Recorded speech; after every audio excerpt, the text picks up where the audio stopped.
welcome back to Steeler Thoughts and Chief Feelings, episode 22 now, I think. Uh, this is our week 3 recap.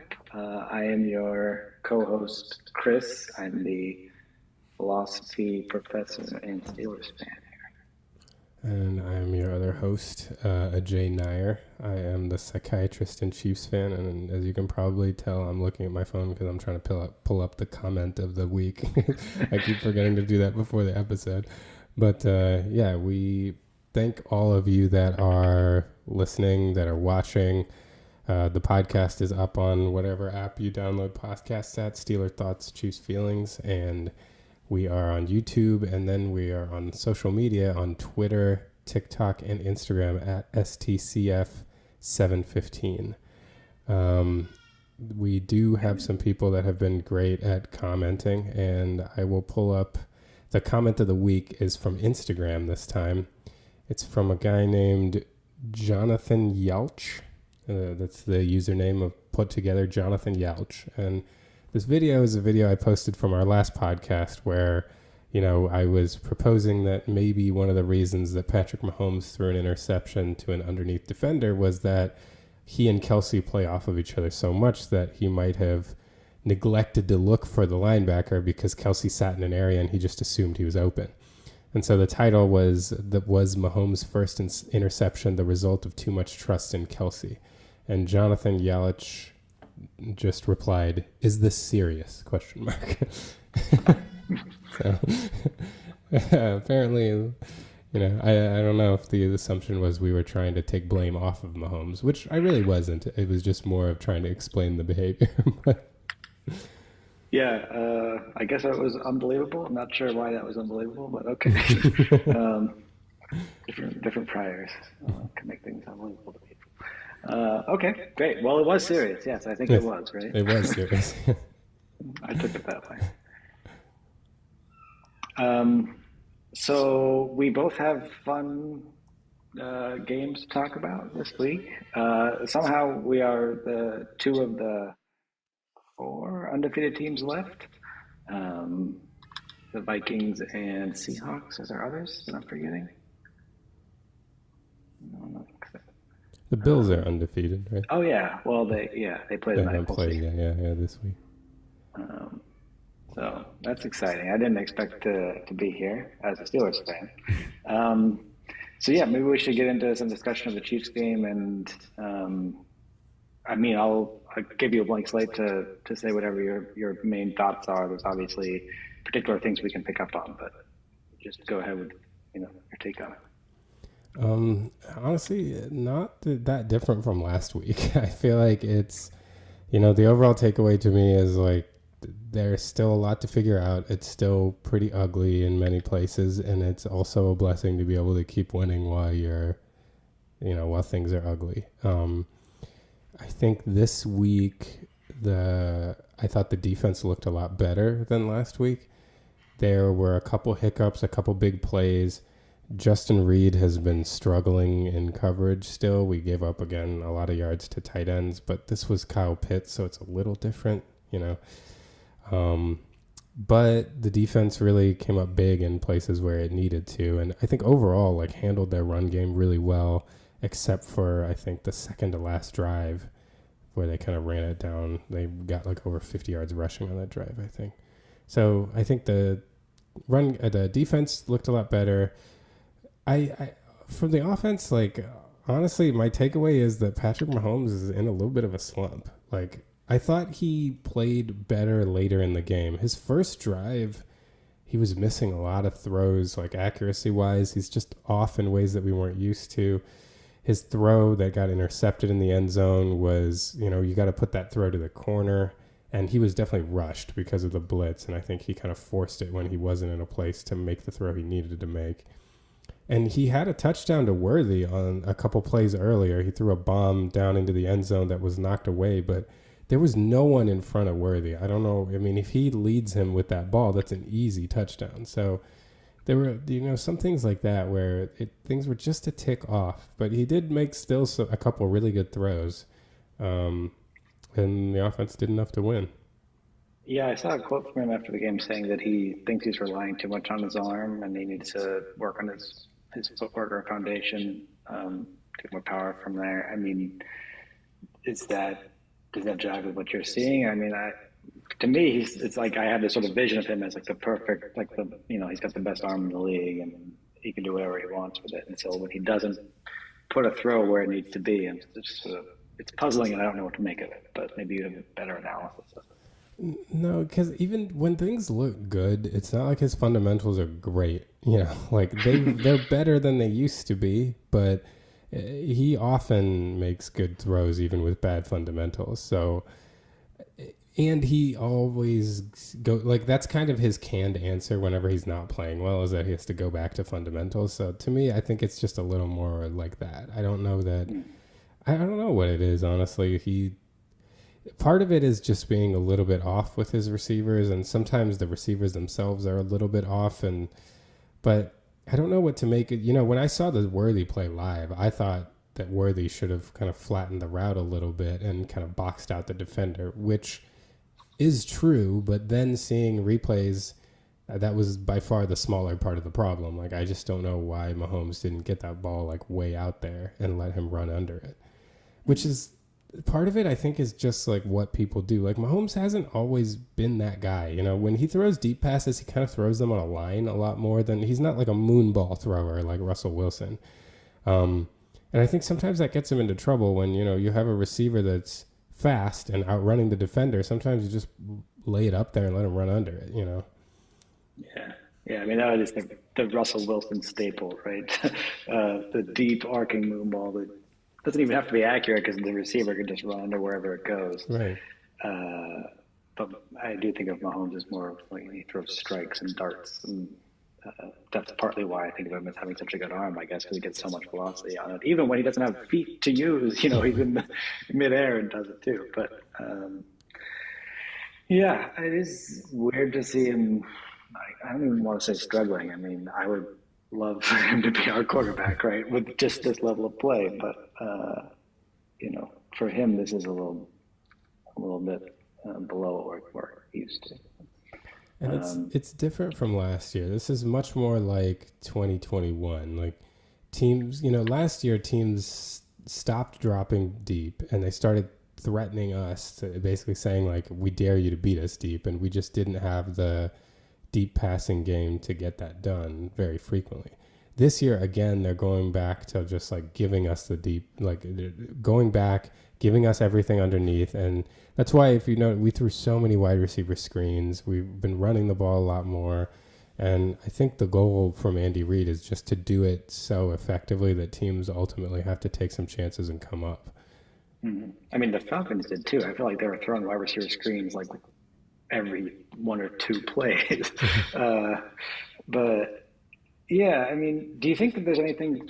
Travis Kelsey still hasn't gotten really going yet this year. Do you think those teams that maybe are taking him away intentionally? Is that making Mahomes uncomfortable and having to make?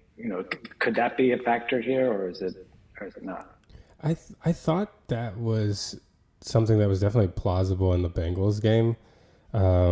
I felt like this game though he did a better job of shifting a little more to Rashee Rice being like the primary inside short route guy and over the middle guy, and I think that's where the Chiefs offense is going to go because they are devoting a lot of attention to Kelsey. I feel like Kelsey is, the reports of his demise I think are greatly overstated. I don't think he's not playing well. I think that he had a third down where he should have squeezed the ball this time. It got raked out really well by, I think it was Jesse Bates. Could have been Justin Simmons. I don't remember. But, that was one of those where it wasn't even like he raked it out like right as he was catching it. It was enough that I was just thankful they didn't start the whole review thing about it, catch fumble. But that one I got to put on Kelsey. Like, it was a good play by the defender. You got to squeeze that ball.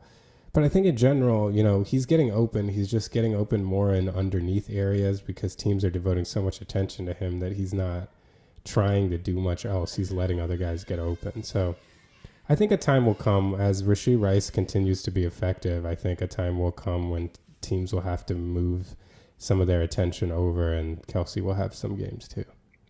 Yeah, I mean, and it is worth just saying a bit more about Rasheed Rice. I mean, he looks awesome so far this year, and this game was what 12 catches for 110-ish yards and a touchdown. I mean, yeah, he looks like he's the number one receiver, and as you were saying, texting during the game, so much better than last year. Did you expect this? Honestly, no, I didn't. I mean, I thought he was going to be better than last year, but not this much better. I think, because he was almost 1,000-yard receiver and he did really well last year, people kind of think, I could see someone thinking like this is just the same, but the kinds of routes he's running and the ways he's winning are different now. He's always been good with like a drag route, those kind of crossing routes, and he'll catch it something like breaking in toward the middle and catch on the run, and his acceleration is really great, and he's great on those wide receiver screens, which we're still doing that. But I think the biggest change to me is how he gets off the line. Like, people can't like jam him and slow him up anymore. His releases are really good, way better than Xavier. Like, if Xavier Worthy was releasing like Rasheed Rice is right now, we'd have a couple more deep touchdowns. Like, he's getting off the line so fast, and he's getting open really quickly, even on vertical routes, which was not the case last year. So I think he's just a much more diverse wide receiver, and we'll see that. Right now we need him kind of running over the middle, but if something occurs like Juju getting up to speed, we saw Juju run a drag route and score a touchdown when Rice was out for a play. If Juju could slide into that role on some plays, then you can start using Rice a little more in a varied way. I think his production doesn't even tell the whole story about how much better he is. He's going to start winning in different ways from how he won last year. Yeah, and maybe his ability to get off the line so easily is what's making him be sort of, or contributing to him being Mahomes' go-to guy. It looks like early on here, because he knows where he's going to be and he's there. How about Carson Steele? I mean, he looked good. He had most of his runs were good runs. I thought not a lot of regrettable ones. I would say. Yeah, I mean, I'm very happy with we're talking about an undrafted free agent, so for him in his third game in the NFL to be playing like this is excellent. Like, I think that you can't really expect more from him. And the two things I really like about him are, one, he's like such a north-south guy. Like, he is not wasting time looking for holes. Like, he's taking the best option, but there's a little like variability enough that he's able to kind of shift as he's going up. So it's not like he's just going to plow right into the line. Like, he's going to find cracks and get through, but he's not going to waste a lot of time doing it. He's decisive, and he keeps going north-south. And the other thing I really like about him is he's really hard to tackle. Like, he's one of those guys that the first guy might be involved in the tackle, but he's going to need help. Like, he breaks tackles really well, which isn't like Rasheed Rice. I think our two big offensive producers in this game are guys that just are tough to bring down. Yeah, I mean, that's awesome to have an undrafted free agent contributing like that. And you're saying his third game, so it seems like there's a lot of promise there. I don't know. That's good. I wanted to ask about Wanya Morris starting at left tackle. What do you make of that? Is Suamataia just in the doghouse, or what? Yeah, I was a little surprised. I kind of thought that they would start with Suamataia and then pull him if it wasn't going well, but Wanya Morris actually did a pretty good job. Like, he did well. I think he had one snap that I remember being really rough where like Arnold Ebiketie beat him around the edge like really fast, but apart from that, I don't really remember, and Mahomes was definitely like not holding the ball a ton, and he was not kind of relying on escaping to the left very much, except when the pocket was moved that way. I think he had one good throw to Watson where he escaped left, but I think ultimately Suamataia is going to be the guy if he can get his technique down, because he's just more physically gifted than Wanya Morris. But it's nice to have, Wanya Morris is playing well enough to be okay in this situation. Yeah. So it's not a case where you're going to blame anything of about Mahomes' struggles on the line at this point. You think it's more, I don't know, mental at this point. What would you say? Yeah, To I make think transition there back to Mahomes. Sorry. yeah, I think so. I think part of it is just having confidence in, like, he clearly has a lot of confidence in what Rishi Rice is doing and where he's going to be. I don't know that he's completely that way with everybody else except Kelsey. Although even he and Kelsey were a tick off. He had that play where it looked like he threw it out of the back of the end zone in the red zone, but on rewatch it kind of looked like Kelsey saw him scrambling and started turning upfield, and Mahomes thought he was just going to go and just lobbed it up there. And Kelsey ended up coming back around and looking for the ball, and so there was no one in the area.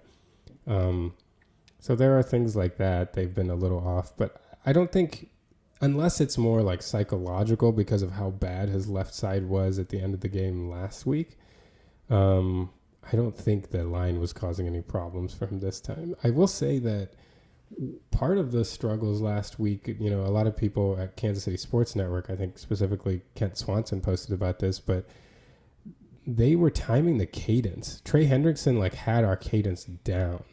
And I think that was part of the problem too. It wasn't just that Kingsley was getting beat, but that Trey Hendrickson was getting off with the snap immediately and making it that much harder. Yeah.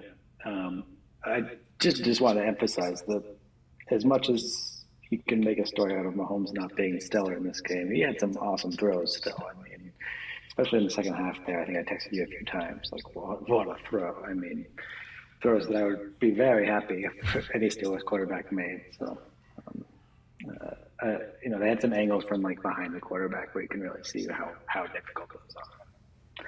Those are fun. So, Mahomes struggling is still enviable to most teams in the league.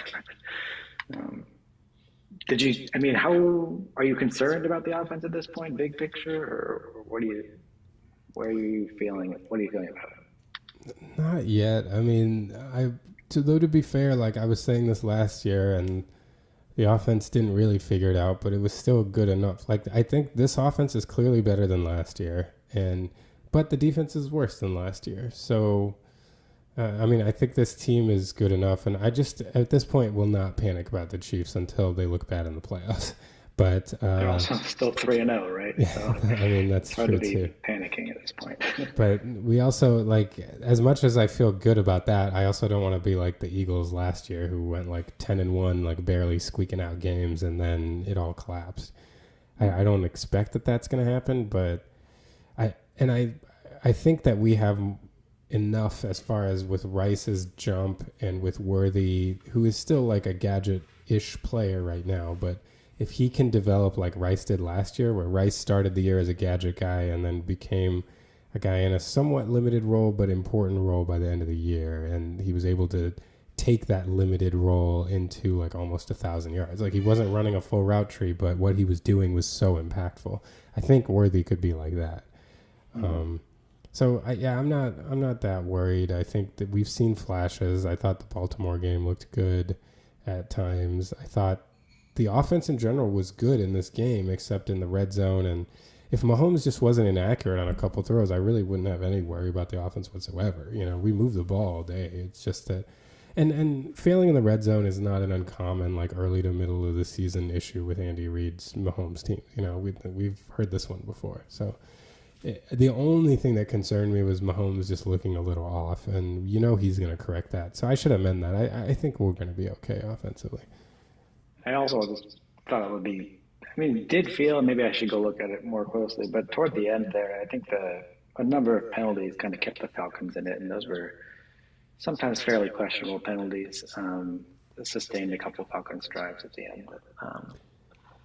Yeah, we definitely, I think it was their second touchdown drive where there was a roughing the passer call on Chris Jones, which was really tough. It was one of those one step. He definitely took one step and then took him down, which I actually went to the rule book after and looked, and they say you're able to hit him before your second step comes down, which clearly happened. So I don't know. That one was a little tough, but we also know that they overly protect quarterbacks. Yeah. There was a pass interference call on Trent McDuffie, which was pretty tough. But I'm sure Falcons fans and many people would say there was a non-call on pass interference on Brian Cook the drive before, which was a little tough. Yeah, that's true.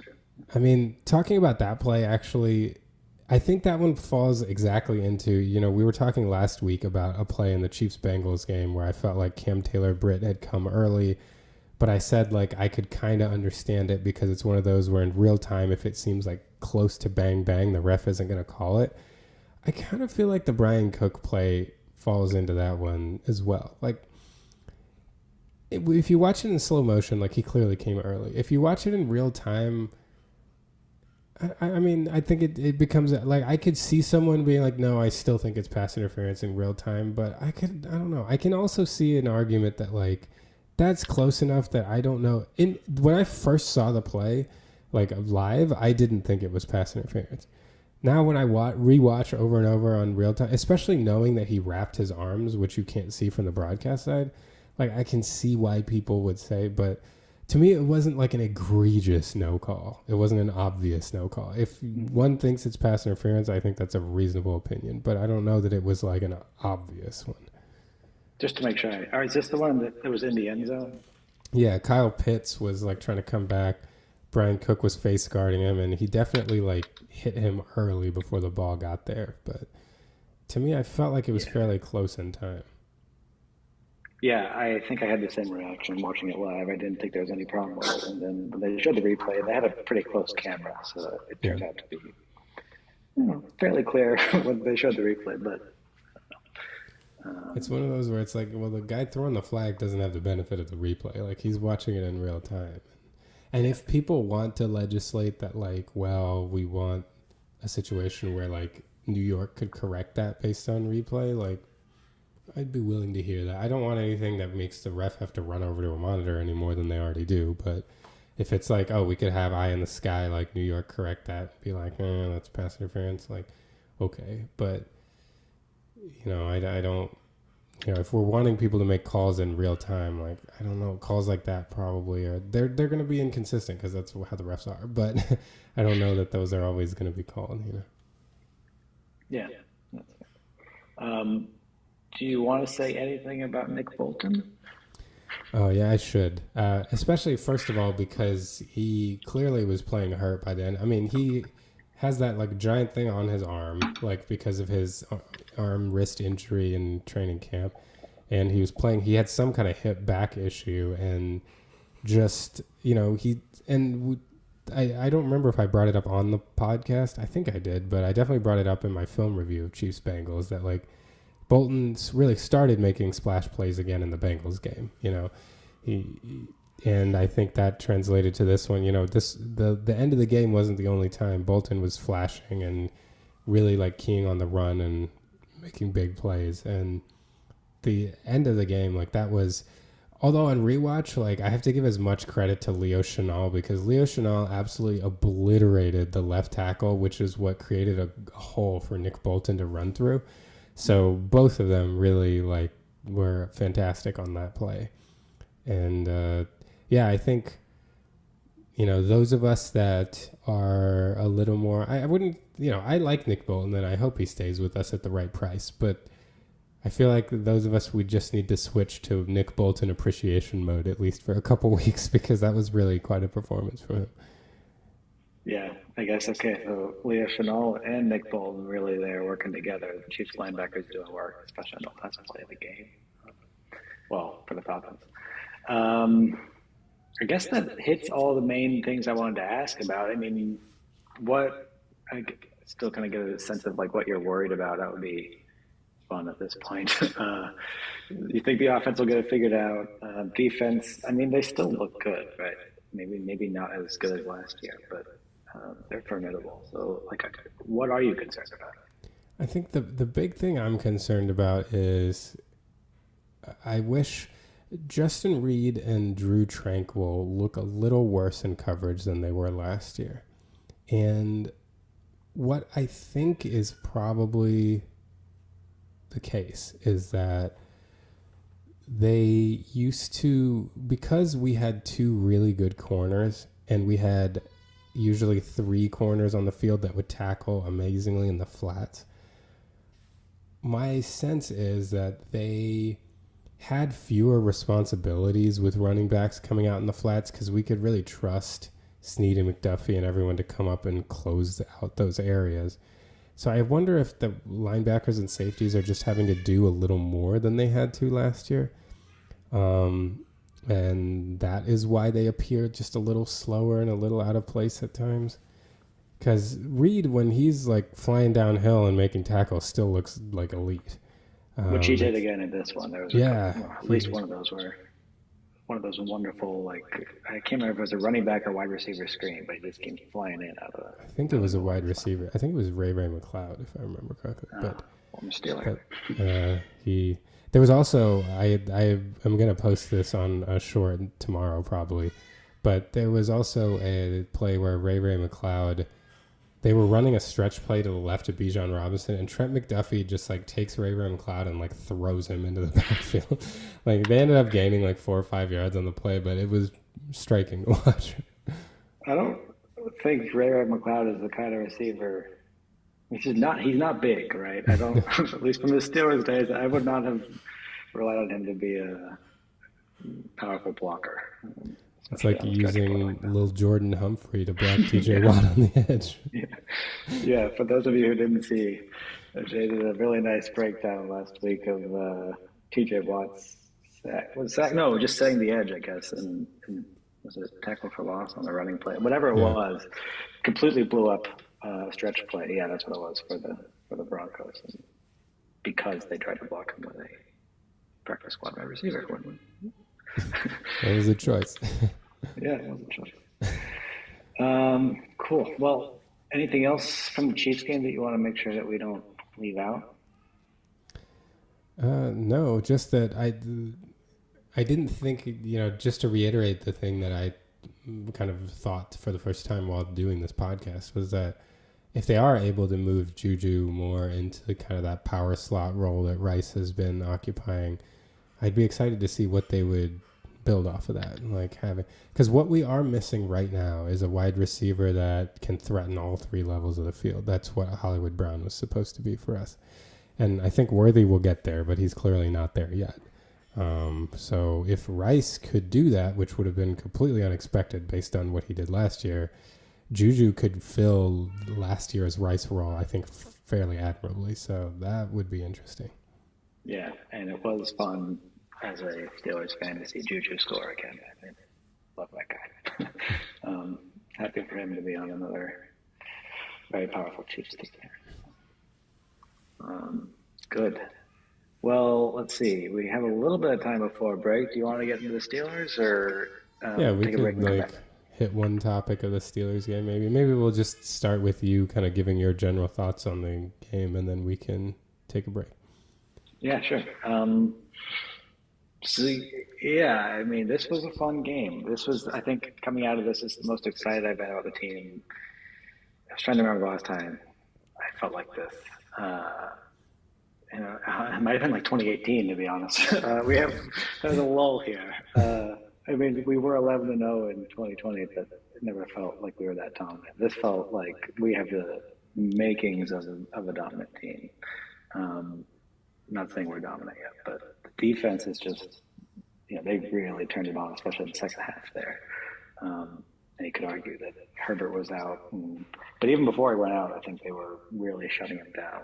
Getting good pressure and whatnot.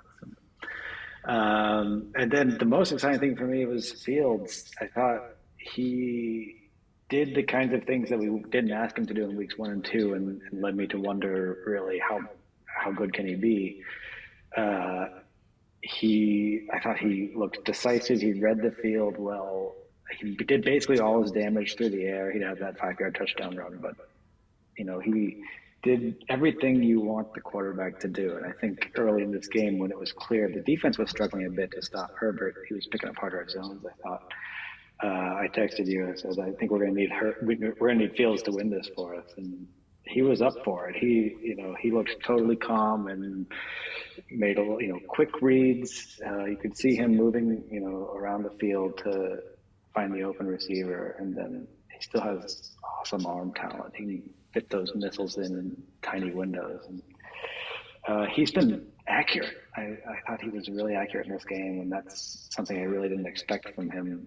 Even in training camp, the reports were that he's got the great arm, but he is not the most accurate quarterback. So I don't know, whatever it is, Arthur Smith or Fields or whatever, them working together, I think it's looking really promising. And at this point, I would agree with you that we need to ride with Fields until he shows us that he's struggling with something. Because I think at this point, I don't know why you would go to Wilson. There's more upside with Fields, and it looks like he's close to realizing that. So that was exciting. Yeah, that was. I mean, I was. It was one of those where like you'd see a play and be like, "Huh, that's good," and then you'd see something else and be like, "Oh, that's even better." It's like, "Oh, that's even more." Like, wow, Yeah. like that. Yeah, for a long time here, I've just been sort of like, especially in the first two games, didn't do much for, I don't think, building, at least for me, building confidence that he had sort of taken a next step. Because again, we just didn't ask him to do that much. And this one we did, and we kind of had to, and he did whatever we wanted, or he wanted. I thought that, yeah, that was exciting. That makes me think that he could be the quarterback for a while. Yeah, that was really good to see, and I feel like it was one of those rare cases where they did, like, Arthur Smith started him kind of light in the first 15 and didn't ask him to do a lot, and then expanded in the game and kind of used the confidence built in that first, like, easier portion to, like, really let it loose, and he was up to the task. Yeah, yeah. I think he had 10 completions in his first 10 throws, but they were not. It was for like 50 some yards. They weren't difficult throws for the most part. But then he did make some difficult throws in that game. And I don't know. I'm still reluctant to be totally excited about it. I mean, I am excited, but it's like with a flavor of reluctance, as it were, because I just don't want to get hurt by my expectations here, really. But I do think there's a lot to be excited about right now as a Steelers fan. Yeah. Should we take a break and then get into this a bit more? Yeah, let's do it. And we're back. So I guess we kind of touched on the general topics from the Steelers. I almost said Steelers Broncos. Steelers Chargers game. You're just making your way through the division. One thing I would note is I feel, and you kind of said this, but like I do think a lot of the narrative in this game is about how the Chargers lost Herbert, but I really don't feel like the Chargers were winning that game with Herbert either. I mean, it made it a foregone conclusion when I think that was Herbig's first sack, right? When he sacked Herbert and Hayward fell on his leg. But I don't think that was the one that he injured it on. I think they maybe injured it on I don't know. I don't remember. But Herbig did have 2 sacks, which was fun to see. Because there was the one where the first one he strip sacked him, and then I think he was fine after that play, or at least that wasn't the one he walked out of. That was deep in their territory around their 10-yard line or something, and then I think the next drive or a drive after that where it looked like I don't actually remember who even got that one, but yeah, I think it was not that first Herbig sack where he got it. Okay. I just remember Hayward falling on his leg, I think, at the end of I don't think Hayward's the one who collected the sack, though. Yeah. But in any case, like, Herbert, their touchdown on the first drive was largely, it looks like a miscommunication down the sideline. I'd love to review that play. I don't know kind of what was going on or who was supposed to be responsible. I mean, Tony Romo called it a cover 2 hole shot, but that hole was like the entire side of the field. So I mean, it's not supposed to be that big. So I don't know quite. Yeah, something was going on there that probably shouldn't have been going on. But Yeah. exactly what, I I don't don't know what that's like a cover two chasm shots or know. Yeah, something. right. Yeah, it's surprising. I just wonder if it was someone not knowing their assignment. Kind of like we in last week we reviewed a play for on the it was a fourth down conversion from Bo Nix to Josh Reynolds, and to my eye it looked like Corey Trice just missed his assignment on that play and left Reynolds wide open. And I wonder if something like this happened in this case because that was something was wrong on that play. Like that was not a we fooled the defense. That was a someone it wasn't where they were supposed to be. Yeah, you're not supposed to have that big of a window where no one is covering you. Yeah, I did think your breakdown of that play last week was pretty convincing that Corey Trice looked like he didn't know the assignment because everyone else was playing, you know, it seemed like one defense, and he was just oddly not at the place you would have thought someone should be on that play. Um, which I guess you're going to have some growing pains with, a new first year starter. Well, he's not starting, but a first year player like he is. Um, yeah. Uh, yeah, but even after that, I thought they were moving it. They were definitely moving it better than, I wasn't comfortable. Herbert was definitely finding holes in our zones even after that drive where it looked like we were going to have to, the offense was going to have to keep us in it for a bit. And the defense settled down certainly in the second half, and um, apparently Mike Tomlin challenged the whole team at halftime or whatever. Like you're better than this, show it. They did. They kind of they came out with a dominant second half. -5 total yards for the Chargers in the second half. That's acceptable. Yeah, it was, and that wasn't just like only with Heineke either. Like that was, I agree that Herbert would have had more success than maybe no -5 for the entire half, but I don't think Herbert would have gotten them to 27 points or something. Yeah, yeah. It that is one reason to sort of temper the reaction to this game, though. I mean, he did go out. I don't remember midway through the third quarter, and um, yeah, it certainly would have been a more tense game with him in there. Nick Bosa also only played like the first series, I think. So if he had been there more, that would have been much more stressful. Um, so they had injuries that, I mean, we had, a good number of injuries too, and that's maybe one of the concerns here. But you know, everyone's got to deal with those at this point. So. Yeah. What is the prognosis on Highsmith? What is his timeline? Do you know? I don't know. He got an MRI in his groin today, and I guess that will determine. But it was something he said it was the same thing he had in training camp. He tweaked it or something. So getting an MRI on it doesn't sound great. It sounds like it could be a significant chunk of time. I mean, I am excited to see what Herbig can do in his stead. I think Herbig looks so fast, so quick off the edge there. And the Chargers were not ready for him. I guess we'll see when teams are ready for him whether he can still be effective. But I do, Highsmith wasn't having dominant performances early in the year here. I mean, he was good, but he wasn't changing the game. And Herbig kind of did change this game a bit for us with those sacks. So it's exciting to see what we've got with him. I think we should be optimistic. Yeah, I think to my read, I feel like the test for Herbig will be if he can hold up against the run. Like, I Yeah. I think he's going to be a great pass rusher. Knock on wood. I feel like that'll take care of itself. But when you have guys like Watt and Highsmith that can rush the passer and are like liable to set a really good edge when they run the outside, who knows? Maybe Herbig can, but he'll have to show it. Yeah, yeah, that's because when he was in the game, it was more like they were trailing, and especially when they were down 2 scores, we knew they were throwing, and that's when our defense just had a field day. I mean, that front seven is, it's really good right now. So it's fun to watch when they know they can rush the quarterback and they can not worry about having to stop the run. They are good at it. So I can't believe how good Cam Hayward still is. Like I didn't watch him like a ton last year. So I don't know. Maybe he's been doing this the last like year or two, but oh my god, he looks so good this year.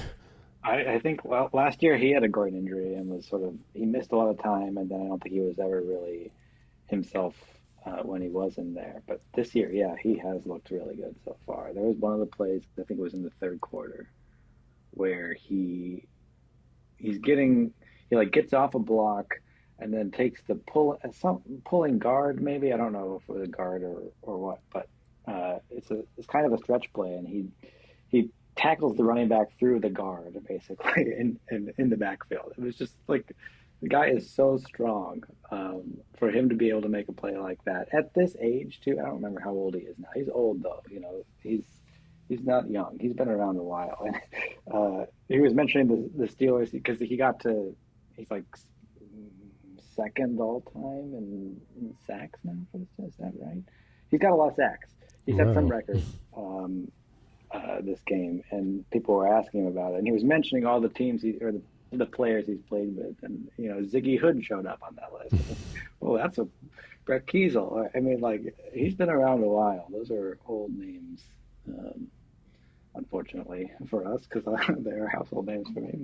But yeah, he's been around and he's still doing it. It's impressive. I'm glad we gave him an extension before this season. Yeah, that's I didn't think about how long. When did he come into the league? Like, what would be the?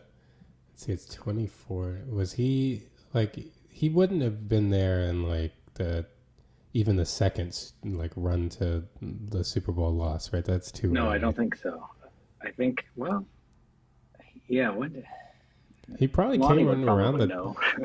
know. He came from Ohio State, so Oh, yeah. I didn't Well, when even know was it? I that. don't remember. He must If have I'm come. wrong, Maybe he came I'm in pretty around. sure. Let me double check. Cam Hayward College. Yeah, good Ohio State. Yeah, but I don't remember when he came out of college. So. I Wow. mean, it's been Yeah. a while. But he was certainly there on those like high flying like Bell, Brown, Yeah, those teams, right? yeah, where we relied basically entirely on the offense. um, Man. yeah, Yeah, I just was I kind of expected to see him be more like, late career James Harrison when it was those situations where it was like he will have a couple really effective snaps and then just be like a solid player. But he just popped a lot throughout the game. yeah, yeah. And it's still fun to watch him when when the defense again can bend their ears back and go. He's one of the ones that goes, and he's good. Um, I'm trying to think of what else I wanted to highlight from this game. I mean, um, injuries are a concern at this point. Looks like Troy Fautanu is probably gone for the regular season at least. Yeah, that's rough. So Broderick Jones is back, and he had a better game this week. It seemed. I mean, definitely didn't get 3 penalties and 6 plays again. So hard to have a worse game than last week. But I thought. Although Go ahead, sorry. I mean I didn't see all of his penalties from last week, but I feel like that hold called on the rollout pass from Wilson when he threw that bomb, like that was a real. I mean, we don't, even on the all 22, we didn't get the reverse view to see what he was doing with his right hand. But if he was doing anything, like, it's not explicit in the rule book because I went to the rule book on this one too. But I feel like when you're having a quarterback, when you're having an end rush at you, and then the quarterback runs around you, so the end tries to disengage. Usually, the official will give you like a second to realize that he's disengaging and let go of him before they throw the flag. Like Broderick Jones was engaged for maybe like half, like he came off immediately and they threw the flag. So unless he was doing something crazy with that right hand we couldn't see, like that's a real hard hold for me to see called. Like I was really surprised. I thought that too when they were showing the replays live, or at least during the game, where Yeah, that was a tough call. I mean, there is an angle that they showed it in the broadcast where they got from the back end zone, and I mean, he does have his hand there, and the ref didn't was very quick to throw the flag. I'll put it that way, but Yeah. you know, he didn't disengage immediately, so I guess that's why. But um, I thought the running game, which was basically non-existent for a while in this game, was like it really woke up in the fourth quarter, and it, you know, there's two readings on that, I guess. One is we wore them down, and they were tired by the fourth quarter, and the other is, you know, they realized their offense wasn't going to do anything, and they were kind of demoralized, and so they didn't care as much about stopping the run at that point. So I don't know which one it was, or a combination of both, but it was really nice to be able to close the game out, and I think we got the ball.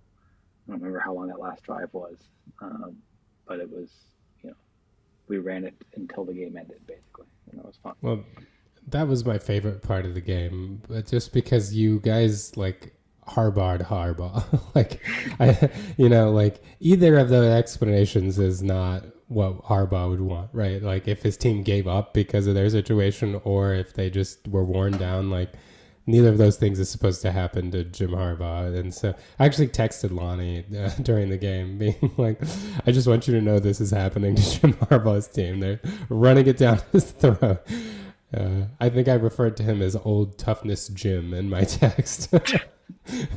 Getting pushed around. So Yeah, I'm embarrassed how much satisfaction that gave me, but it gave me a lot of satisfaction. I mean, it was fun, and Cordero Patterson had a number of good runs on that drive. We might have to rely on him now, actually, because Warren, Jalen Warren got a, you know, I think Mike Tomlin said he pulled him because he didn't think he was running. He looked off or something, and he got an MRI today. I don't know on what. I don't know the results. Hmm. Um, and apparently, Najee Harris was in a sling today, so who knows what that's What in the about? But world?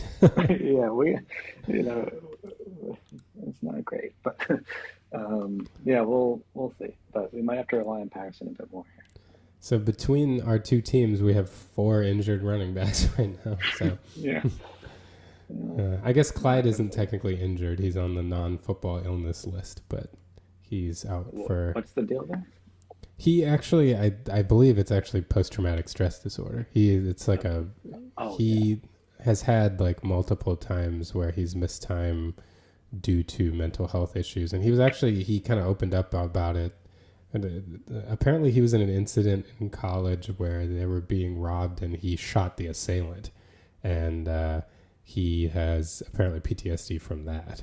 So, um, jeez. but it sounds like he's doing better, and is like they think he had to be out for the first four games, and they're anticipating week 5 he'll be back. So, um, but it sounds like this I is feel like something that kind of crops up every once in a while for him, unfortunately. yeah, that's rough. Um, I can't remember if this is well. I don't know. I don't know if I knew that or not. I think I knew he was out for a non-football related injury, but I'm not sure if I knew why. Um, Good. Anything else? I mean, maybe we should talk briefly about the rest of the league.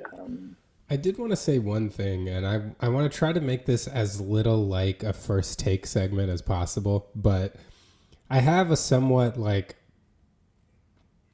I mean it's not really a football discussion, but it is a little bit of a talk show take about Joey Bosa. And that is that, I kind of had a somewhat talk show take about Jamar Chase last time, but I feel like this is even worse.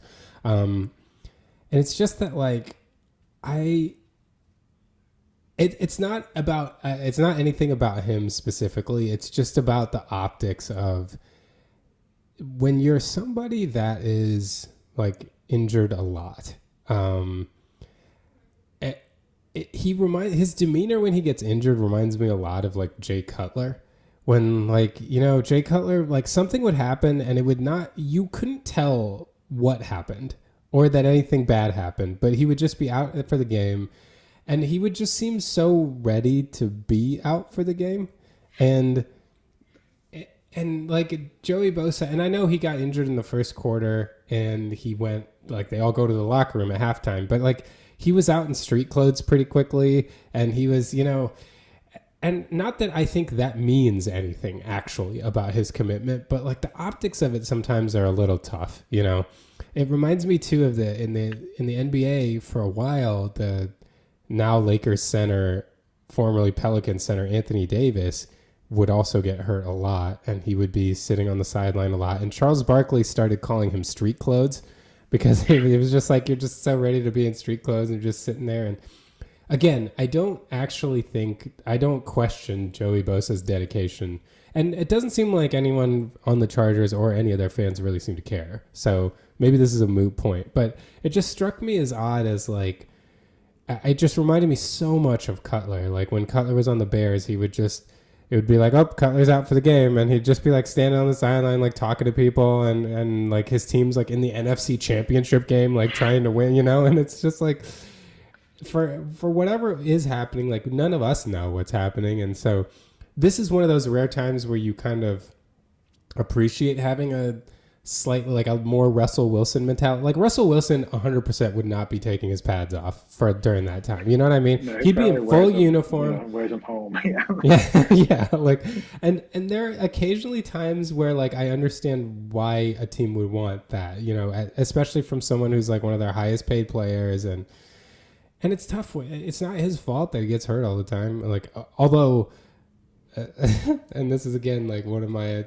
I'm just so biased against Jim Harbaugh. But one of Jim Harbaugh's big things is like the way you train. This is what prevents injury. Like the way what our program is, the way we do things, and I will never relish in people getting injured. But a lot of Chargers got injured, and maybe his program hasn't taken place yet. I don't know. Maybe it's not like fully set in stone yet, but. I don't know. I don't even know what I'm trying to say except that like if there is someone in Bosa's ear that's like a little more of like a PR like optics person, you just it. I am not at all question. I'm sure he is the toughest guy that would go out and play like he plays defensive end. That's a freaking hard position to play. Like I'm not at all questioning, but from an optics standpoint, like sometimes little things like make it look like you're invested in way to a fan that doesn't see what you're saying or doing or what happened like I feel like it could help him from like a PR standpoint. Yeah. Reminds me of the time. Was it Cutler that like ate a hot dog during a game once? It was like very surreptitious. If anyone would, I could see it being him. I don't think it was like. Isn't it supposed to not be like they? I think they have rules against this. They like I remember someone. I feel like maybe it's just I'm filling in Cutler because it would be very unsurprising if it were Cutler. But yeah, he like bends over and just like quietly eats something. Yeah, that checks out. That would happen. It was hard too because I wanted Cutler to be good because he left the Broncos, and when he was on the Broncos, I was terrified of him. And then they traded him when Josh McDaniels came, and I was like, oh, this is great. He left the Broncos. Like, I hope he's really good. This will be great. The Bears need a quarterback. Like, this will be fun. And I just wanted to root for him so much, and he was so hard to root for. Like, just his demeanor and everything he was so talented, but he was so hard to root for. Yeah, yeah. I didn't care that much. He had different priorities, I guess. Mm-hmm. um, what else from around the league is worth? I mean, Minnesota is surprised. I haven't watched the highlights yet from that game, but holy cow. Man, 34-7 over Houston. I'm sweating about that under 7.5 wins lock. Like that's gonna be a tough one. Like I still am not going to say that I'm like recanting my opinion on Sam Darnold. It's very similar to Derek Carr, I didn't believe in Derek Carr. I feel like, I'm surprised that people were so crazy about he had 2 good games. Like he's done that before. We've seen this before. Like hold on, like we don't know. And I'm not saying he won't continue to have some good games here or there, but like we know who the guy is. And I think the same way about Sam Darnold. Like Kevin O'Connell is clearly doing well. To me, this is where I differentiate someone like Justin Fields from Sam Darnold. Sam Darnold has played in many offensive systems under many offensive coaches, including Kyle Shanahan in San Francisco. Justin Fields played in one team that everyone thinks is dysfunctional, especially offensively, and then came to Pittsburgh under like a really good coaching staff and an offensive mind than Arthur Smith and just a overall great coach in Mike Tomlin. Like, so it's if this was Sam Darnold's second stop after the Jets, like when he was in Carolina, I was like, okay, maybe this is gonna happen. But he's been around a little bit, so I'm not saying it's impossible, but I'll need to see it like for a sustained period of time before I'm convinced. Yeah, yeah, it definitely is surprising, but I mean, it it doesn't seem like this can be fluky the way they've played after 3 weeks there. I don't know. I mean, maybe just Minnesota as a whole doesn't. I mean, maybe Right. Sam Darnold is still a fluke at this point, but the defense looks real and they're smart point. Yeah, and we know like Brian Flores is a great defensive coach, and Kevin O'Connell seems to be a great offensive coach. So it makes sense that the team and they have good players, but I just thought that Sam Darnold would be like an anchor that would hold them down, at least down below 8 wins, and we'll see. Like they only have to go what like 5-10 now. Yeah, No, yeah. 5-9, I guess, to get to 8 wins. So, Like yikes! 5 more games they've already done. I might be doing a Uh, punishment for that pick. yeah. Well, we'll see. I can't remember what I said about that division off the top of my head, but I also picked them to finish last. I mean, they're they're surprising everybody, I think. Um, I was thinking actually from our punishments, maybe what we could do is this.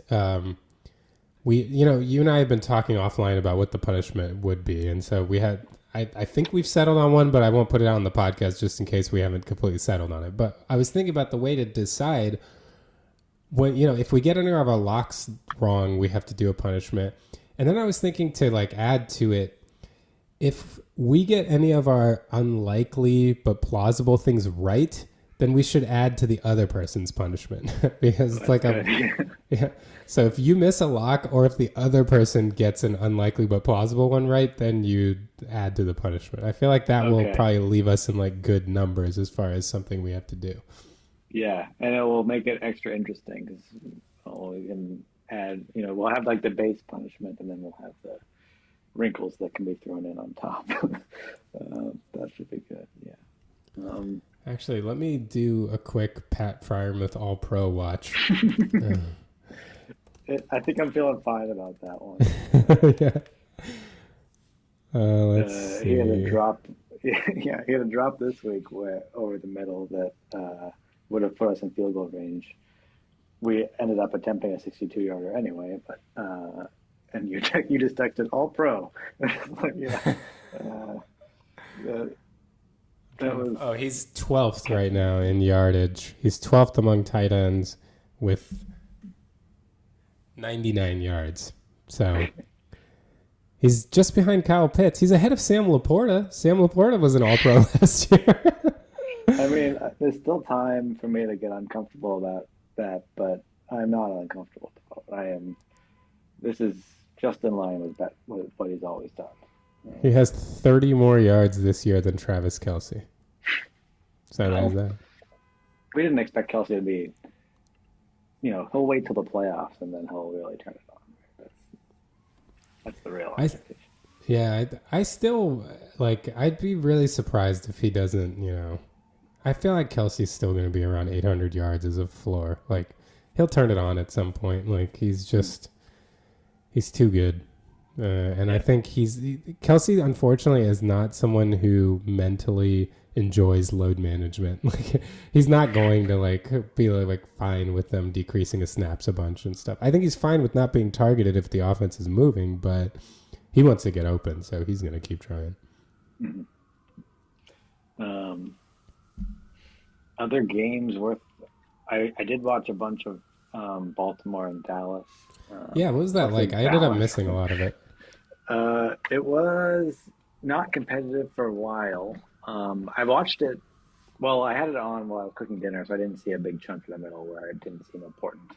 Um, but then I came back and it got competitive at the end. The Raven or the Cowboys scored and then they recovered an onside kick and they scored again on back-to-back possessions. So that made it interesting. And then I think there were a couple penalties that were questionable that kept it live for longer than you know you would have thought it should be. But Baltimore sealed the deal there. I don't know. It was fun for me to see Baltimore sweat it out. um, but yeah, I mean they were definitely the better team there, and um, I don't know what's wrong with Dallas right now. They're not right. Yeah, and it's like they're not just having the defensive issues, but they're having some offensive. Like, didn't they were stuck at 3 points for a long time, right? Yeah. Well, it was 28, maybe six for a Oh, long, or six. Okay. when I started watching it again, and then they did make it competitive. But yeah, and they when I did like Dak Prescott is still he makes the good throws that you expect him to make, and he was off occasionally in this, but um, I I don't have a good explanation for again because not having watched it in detail when it wasn't competitive, I don't really know why it wasn't competitive because when I was watching it, he was making pretty good throws and they were moving the ball pretty well. So I don't know, but it was also fun. Just I think I was partly curious about how Brady would do. In week one he was not that great. I think that was the received view of his announcing. I did think he was pretty good this week. I mean, still still learning, but um, you know, I feel like he's got the potential to be a really interesting announcer. Obviously, he has a very unique perspective on the game. Um, I don't mind him talking about his own experiences there because I think that's partly what makes him interesting as an announcer. So. Did you feel like he was able to give perspective to a level that you'd want from him? Like, because I thought that one of the things that was so interesting about Romo when he first came in, and I don't know where he's kind of lost that a little bit, but Romo, I thought what one of the cool things was like he was reacting to what the defense was doing in real time and trying to, and what the offense was doing. And he was basically showing us how a quarterback thought in a game, like, and how they thought about the game. Do you feel like Brady does that? Um, yeah, I don't know. Not maybe not as much as you would hope. I mean, you know, he was grading some of Dak's throws. He was like, "Oh, that was a C plus throw and A plus catch," and I mean, but but I think it was more, they were down big, and he was saying, "Well, like, what do you want to see from Dallas at this point?" And you want to see them like really dig deep and try to, make it competitive in any way that they can, and they did that. Um, so it was fun to see. But yeah, I mean, I think that's where you would hope for sort of like unique insight from Grady, right? There's sort of like the way Mm-hmm. to be a good color commentator independently of who you are. And I think maybe some people are judging him by those standards, which I don't know. I feel like you want to judge Brady by like what Right, could he be as a color commentator, and right. he has a unique perspective on the game. Yeah, And I don't want him to be a standard color commentator. yeah, yeah, Can we have exactly. anybody do that? Like, what's the point of having Tom Brady? Yeah, you want him in there because of who he is and his experience and history with the game. Yeah, exactly. I don't know. So I think he's still got a little ways to go to get there, but I'm sort of after this week, I'm more excited that he could get there than after week one. It just seemed like he didn't really know what to do. I mean, it's one of the reasons why I like the Manning cast, at least in little glimpses. Like, I really think if the Manning cast would just dispense with having any celebrity guest that doesn't know about football, like it's not fun hearing somebody who knows less than I do about football talk about a game. Like, I don't want to do that. Like, Yeah, I honestly, I would like it if like they have Belichick on every first quarter now, and that is amazing. Like, the first time I watched it, they had some like audio delay, which kind of sucked because Belichick was trying to talk and Manning they would like talk over each other. But I love it when Peyton is just talking. It's great. When Belichick is just talking, it's great. The in the fourth quarter last time they had Matt Ryan on, which was yeah, awesome. They had that was fun. like they just need have quarterbacks on, just talk about football like that. Like if we want generic people talking about stuff, like I don't know, that's just like I don't care what I love John Stewart, but I don't care what John Stewart thinks about the football game that's going on. Like I Yeah, just don't. yeah. No, that and they like honestly, unless the Steelers are playing, and maybe even if the Steelers are playing, like I don't know why people would not opt for the Manning cast over I mean, they don't get the there's more sarcasm and honestly, that I enjoy it. They're good together. And even when they like screw up, it's like they make light of it and it's fun that way. So in some Well, ways, and it's kind of low Manning, budget and easy. like Peyton is what a football fan, like he's the guy you want to watch football with. Like the way he lives and dies on every play is like Yeah, he gets so mad when teams do stuff wrong or when they like aren't like that's what you want. Like he gives you the insight into how a quarterback thinks. You know, he's just like, no, they gotta call timeout here. Like, what are you waiting for? What do you like? That's what you want. You know, yeah, like it's so yeah, great. yeah, yeah. No, it is. And you know, they're brothers, so they do have a good dynamic. And I don't know. Uh, this is just our pitch to watch the Manning cast if you're watching Monday Night Football. We're not It's being paid more for fun. this. No. We're Although not we being could, if paid you at want to all. pay us, Yeah. that's fine. We wouldn't complain. Um, anything else? To like, you know, we didn't touch on a lot of the games. Or anything else you wanted to highlight from anything else and any other action to speak? I mean, even with the 49ers injuries, I'm kind of surprised they lost to the Rams. Especially they were up 14 like two different times in that game. Hmm. I honestly, so I basically missed the afternoon games from like 6:45 until the end. So most second halves I didn't see anything. I saw a little bit of early parts of a lot of games, but so I don't know what happened. Like I remember being shocked at like I think it was 21-7 when I stopped watching the Rams Niners game and then I found out they lost. I was like, what the heck happened? Yeah, I don't know exactly what happened either. Apparently, it got crazy after it was like 24-17 in the last 5 minutes, I think. But I haven't actually seen what happened.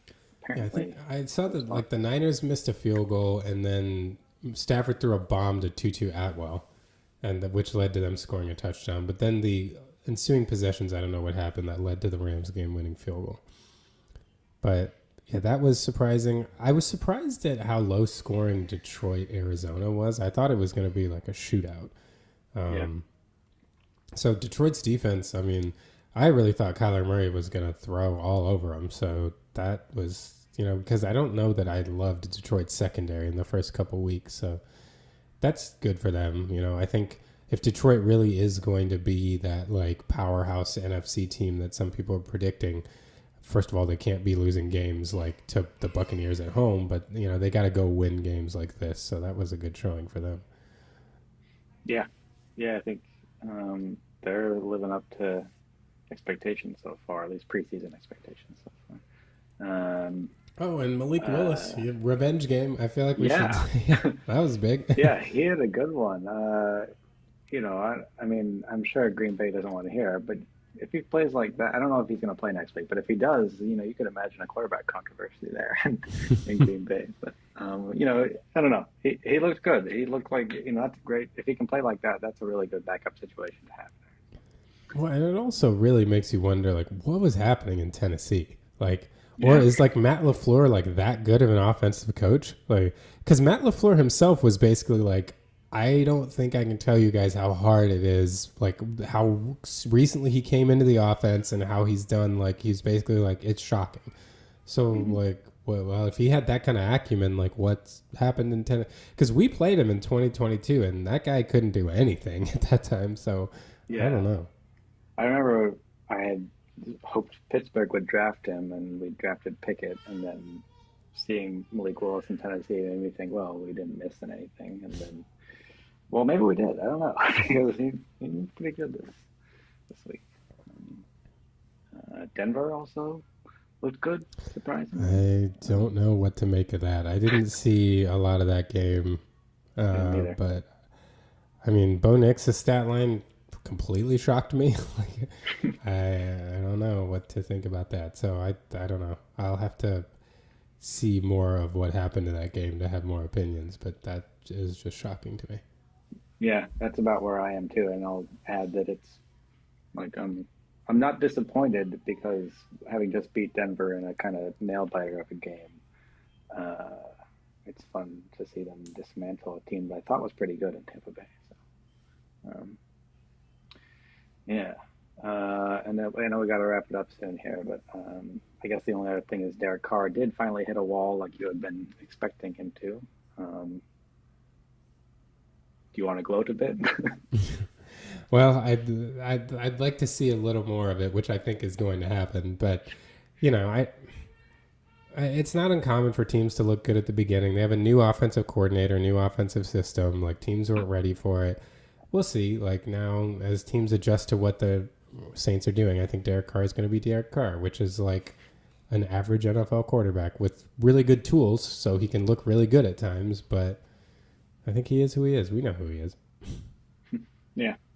I did think. I mean, maybe I got to watch it again, but the touchdown pass that he did hit to put them in the lead near the end. It was a funny pass. It was like it seemed to me it had way more arc on it than it needed to. Put his receiver very close to the edge of the end zone there in a way that was totally unnecessary. But whatever. I mean, still a good throw because they got touchdown. Speaking of which, this is another surprising result was the Giants looking so good. But did you see the touchdown pass that Daniel Jones threw in the corner of the end zone to Malik Neighbors? That was like Neighbors had to. He jumped and like made this acrobatic catch and got 2 feet down, like completely unnecessary because the ball was like it felt like 2 feet, 3 feet too high. Like Yeah, yeah, yeah. I mean, Neighbors is like a cheat code almost at this point. But yeah, yeah, I don't know how good you feel about that play as a whole as a Giants fan. no. um, All right. Well, all right. I Well, guess yeah, I want to wrap this up yeah. here.